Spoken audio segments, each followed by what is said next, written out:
Right, a very belated review on a Kings tent. There's no point doing a review on them when they're brand new. So this is the Kings rooftop. This is the Mk1 or 2 now. These you can't buy anymore. There's a reason for that.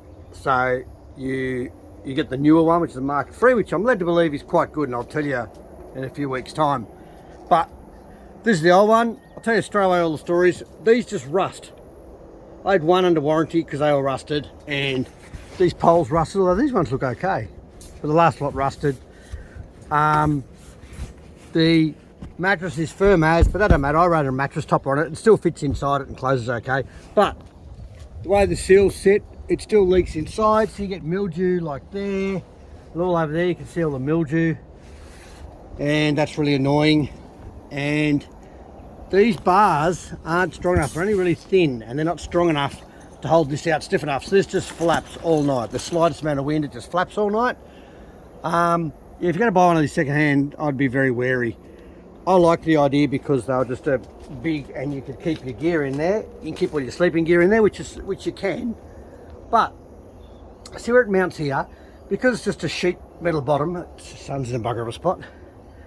Because it's a sheet metal bottom, I had to put this extra support in, because this here along a road, I was following a mate with it. He was towing it one day.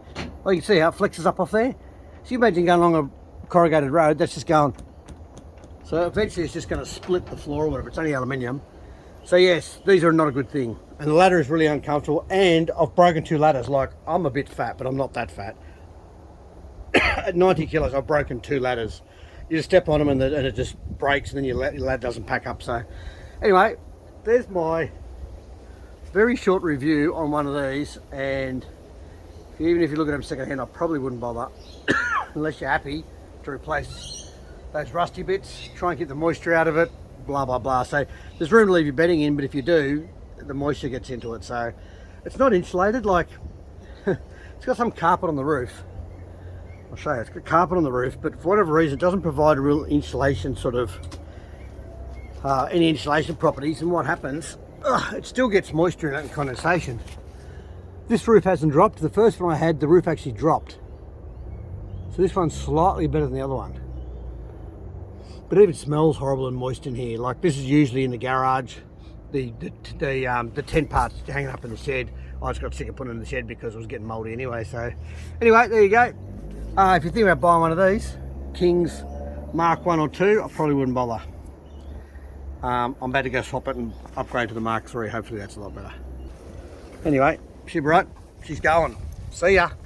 The elephant in the room is they're big and bulky, but you can't have everything. Like on a little trailer like this, they're perfect because you can leave all your bedding and stuff up top. They're a bit big and bulky on the roof of a car because they're big and square looking. I think they're 300mm deep, basically 295. The new one's 265, I think, but the thing is you can leave all your bedding in there, and that's a huge advantage. I can't see the point of pulling up, opening up a lid with a tent inside it. The tent can still stay moist, and you've then got to put your bedding in it every time.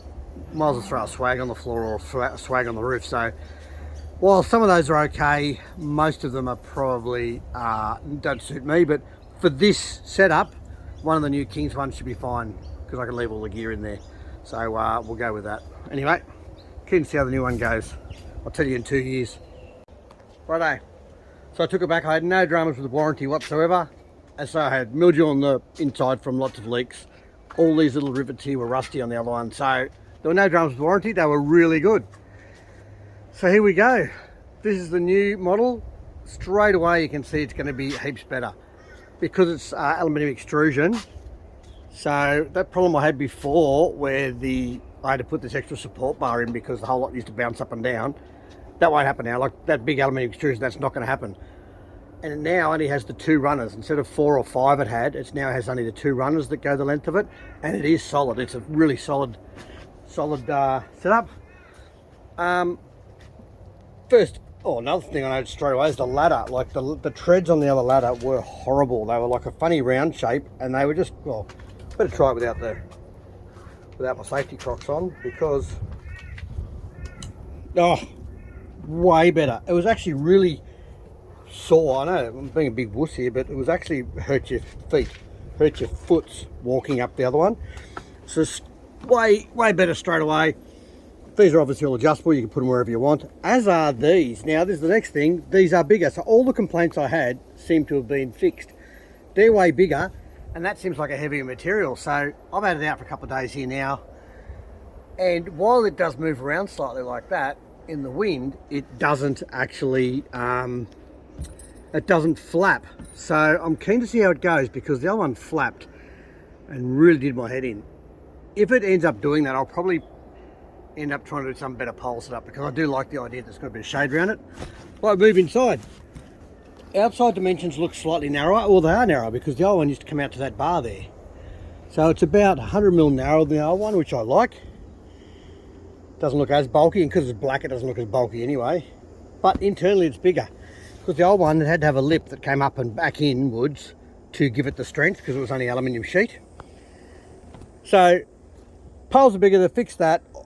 The bed is still really firm, and yeah, just not a fan of the mattress, but I can get another mattress for this, no dramas. But I had this eggshell topper that I always run on it, and that makes it really comfortable, and you can leave it in here while it's all folded up. So once again with this one, I can leave all this in here with it folded up. I haven't got my pillow in here, because usually I take my pillow, but I do leave a self-inflating pillow in here anyway, just for those times you forget, because you always forget stuff. So there you go. So far pretty impressed, and the zip's bigger. Like, the zip was really small on the other one, and was like, you had to really be careful doing them up. The zip's a lot heavier duty, so that's another good thing about it. So far I'm pretty happy with this. It's got little pockets for stuff. Like, there's a pocket on each side there, just when it arrives, that's just got the moisture absorbent stuff in it. But there's pockets here for your phone, and because I've pushed the mattress all the way that way, you can pull the mattress this way or that way.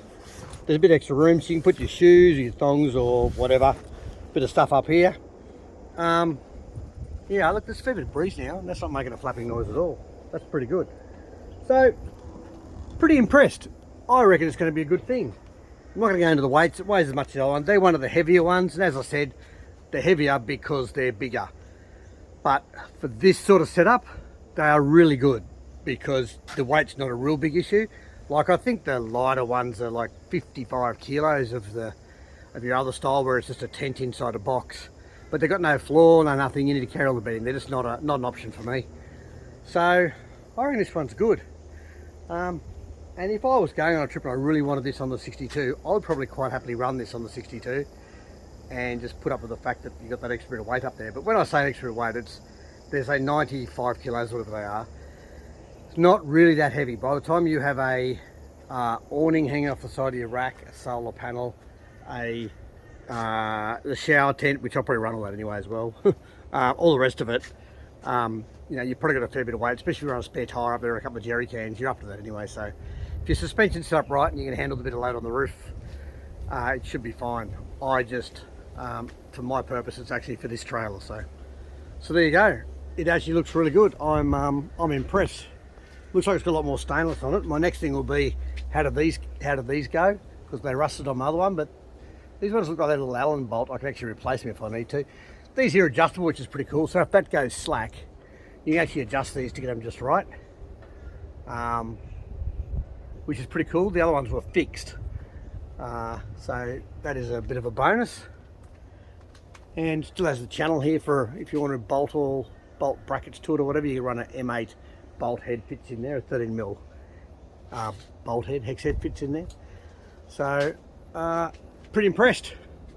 I can't see why I'll have any dramas, because the tent and everything looks very similar, if not slightly better made, better zips. But and because this one's insulated, because this panel, oh, that's the other big thing. Yeah, that's right. The other one used to get mildew in it all the time, but this panel is actually that aluminium. It's like 2 layers with stuff in between it, so it's actually very good properties for insulation apparently. So you shouldn't get the condensation. Really keen to find out, because that's one of the big, you don't want to open up and it smells all the time. And it used to live in the garage. It actually now lives on top of this, so I really could make up a cover for it if I had to. I think the main thing is making sure you never pack it up with moisture in it. Like, even if you've been in there huffing and puffing all night, it's probably going to have some sort of moisture just from your breath and all that. So I always leave those open, try and get a bit of that out. Righto, very comfortable though. I had same mattress was in the old one, and that eggshell topper, so it's comfortable. There's no issues with that. So it'll be interesting to compare the two. There you go. that's a quick look at the Kings. I think they're called the Mk3 Grand Tourer. The 1 and 2 I would not bother with at all, even second hand.